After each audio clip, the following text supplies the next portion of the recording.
Good morning and welcome. This is indeed Power Breakfast right here on Citizen TV, and it's that time when you take a look at the headlines this morning. And we're going to start with my panelists. Let me introduce my panelists. As we are right now, we have Senator Boni Halwale from Kakamega County and Bwana Irungu Kangata, Member of Parliament from Kiharu constituency. Good morning, gentlemen. Karibuni sana. We're still hoping that Senators Kimani Wamatangi and Hassan Omar will be able to join us. Of course, because of the rain, there's been a little bit of delay and some traffic on the roads. But a quick look at the headlines. ODM Jubilee pocket 400 million shillings from state. This is how much just running the political parties costs us. 400 million shillings. We'll be discussing that in a short while. Something else on the front page of the Daily Nation.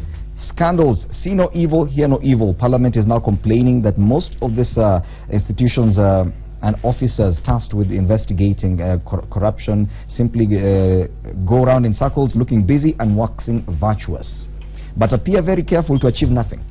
Yes, we'll be discussing that and a lot more. Plus, now I want us to start with this, what's on the top strip of the Daily Nation. Kenya extends deadline to shut down Dadaab.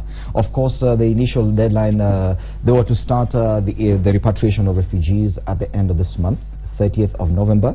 That has now been extended because Somalia is to undergo, one of the reasons is because Somalia is to undergo an election this year.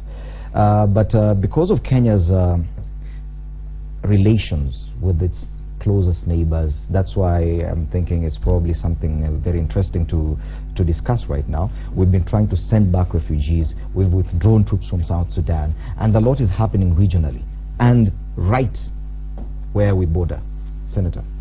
I think that is now consistent with the knee-jerk reaction by the Jubilee government on international issues. The pullout from South Sudan was completely unnecessary because that was suspected indiscipline on an individual officer. It should have been handled as such. The issue of Dadaab, right from the beginning, I never supported the announcement that you throw out people who ran into this country because their lives were threatened back home. There is the international approach of handling these kind of things, and I believe the best thing that Kenya should be addressing today in both scenarios is actually our presence in Somalia. Because we still have forces there. Yes, we have become an occupation force in Somalia, and we have made the Somalis very unhappy. You can imagine even us, if Ugandans came and stayed here and your next door neighbor. We would resist. So the best thing is for Kenya to pull our troops out of Somalia, put them on the borders, improve border security, and hope that the situation in Somalia will improve, and slowly they ask the Somali government to start taking the refugees. But just to kick them out is like they were here having fun. Yes, Bwana Kangata, what do you think of this? Kenya is one of the country, I think it is the topmost country which holds the greatest numbers of refugees in the entire world. And therefore, and you would imagine we are quite a poor country. Our resources cannot be able to maintain all those persons. And also we need to congratulate ourselves that we've been able to host more than 1 million refugees at any time since about the year 2000. And therefore I do not share the views of my colleague there that we should be castigated, that we are doing wrong. What we are doing, in my own opinion, is the right thing to do. We take these refugees, we take them to Somalia, and then probably the UN can get some support from various agencies. Those refugees be supported whilst they are in Somalia. They can even get some army from a foreign country, or even the AMISOM, which currently is legally in Somalia. And by the way, Kenya is no longer in Somalia. What we have in Somalia is what we call AMISOM, which is a regional force comprised of several states, Kenya included. Meaning, even if we were to get out of Somalia, AMISOM will still be there, because that's an army that is comprised of a mandate derived from African Union. Of course, it receives funding from other international entities. So therefore, in my own opinion, it makes all the sense. We have these refugees, they relocate to Somalia. If there are issues, they can be provided security by AMISOM, who is there in Somalia. But that does not mean that Kenya will no longer accept refugees. We have another, we do have another refugee camp at Dadaab. It's not being closed.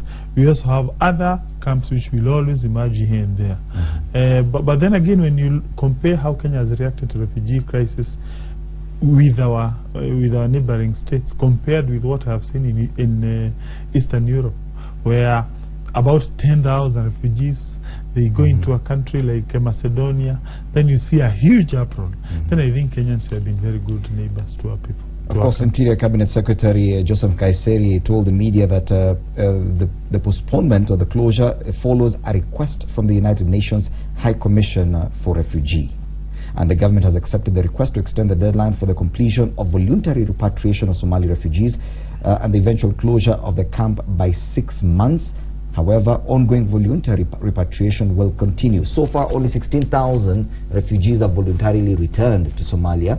Over 260,000 others are still in Kenya. Do you really think probably this has anything to do with now the frosty relations between Kenya and the UN and on the matter of South Sudan? That, of course, it's affecting this.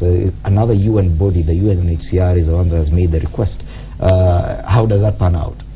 You know, the reasons are completely different. You cannot compare the situation in Somalia to that one in South Sudan.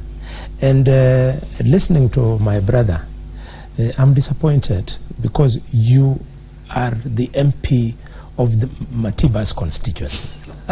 Matiba stood out in this country as a man who sacrificed his wealth, who was blind to his tribe for a better Kenya. So you have a unique constituency. You should defend the ideals of Matiba. Look, when you compare what is happening in Europe and the issue of refugees, you are trying to throw dust in the eyes of Kenyans. The people going to Europe are not going there as refugees. Those are immigrants. No, there are people who are... Can I just keep you cool?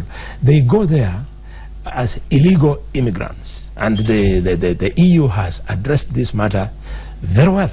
If anything, they take the shortest time before they are removed from those camps. So there is no refugee camp in the EU countries. But in Kenya, the refugees that we have here, and I want to encourage you, my brother, you are a leader. You must have a heart for suffering. Visit Dadaab. There are children there. You'll find doctors of medicine, engineers in the refugee camps. They cannot practice medicine. They cannot do engineering. They are there. Some of them have broken down because of the hardships that they have come from home. We need to rise to this kind of challenges and say, since our presence in Somalia is the one that annoys this Al-Shabaab youth and they fight back, can we minimize our occupation status as a force in the Somali? And what's more, the reason why the soldiers don't want to leave, I hear, and these are contained in reports of the UN, it is because the KDF, some of the KDF officers are actually manning roadblocks in Somalia. They are actually trading in Chago. They are trading in sugar. And these are things which are documented. If they are wrong, and then the UN is wrong. Okay. Well, first and foremost, allow me to clarify some facts. One, it is true that the people who are going to Europe, some of them are illegal immigrants, running away from what we call economic malaise from their countries. But a vast majority of those people are refugees. Seeking asylum. Yes, these are people from Syria, these are people from Afghanistan and Iraq, which are known hotspots of war. That's number one. Number two, when we talk about repatriating refugees, we are not abdicating our responsibility as a civilized society. No way. In fact, when you look at the kind of facilities that we have given to the refugees in those camps, they are very good. We do give them water, we do provide them security, we do also provide them with education. They are graduates who have come out of that camp, and they are now civilized members of this society, or even some of them have immigrated to America. One was actually elected, in the recent US elections, was elected representative. So the point is, we have provided facilities for these people to prosper. But now, when you talk about Somalia, there is this notion that it is a chaotic country from one border point to the last border point. near Djibouti. It is not the case. When you talk about Al-Shabaab, these are people who control pockets of Somalia. They do not control the entire society of Somalia. So therefore, when you talk about these people going back, we are not taking them from a safe haven to a terrorist hub. No, these are people, and by the way, when you talk about that camp which we are trying to close down, it's a concentrated area. Meaning, we can as well have a concentrated camp in Somalia, in a place where they are going to get almost similar facilities with those which Kenyans are affording to them. Okay. I don't want us to spend too much time on this thing. So this is a hot one. This is a hot one. I want the Jubilee government to resign to one thing, that we must learn to accept that Somalis are Kenyans. And when making decisions, we should not confuse the challenges of Somalis from Somalia and make them hurt the interests and progression of the Kenyan Somalis. What was Jubilee responding to? It was responding to the assumption that terrorism in this country by Somalis is promoted by those refugees at Dadaab. If that be the case, then they should go and manage the camp. Thanks to the corruption in the Jubilee government, people infiltrate the streets of Nairobi without being managed from those camps. So you got to go and manage them in the camp rather than punish them. Okay. Anyway, we want to take a short break, but when we return, we want to discuss a lot more. Jubilee wants Treasury to pay for party primaries. What do you think about that? Because it will cost the taxpayer up to 4.4 billion shillings just to fund the party primaries. And if that happens for Jubilee, CORD will start demanding for the same. The Mudhama Kalonzo fallout, we're going to have the Wiper Party Secretary General Hassan Omar joining us in a short while. Apparently there's a crisis, a cash crisis in Parliament. I don't know if you have been receiving your allowances of late. You will tell us about that. And also the National Assembly has scuttled the Senate Monitoring and Oversight Fund, which senators have really been pushing for. We'll be discussing that and a lot more when Power Breakfast returns.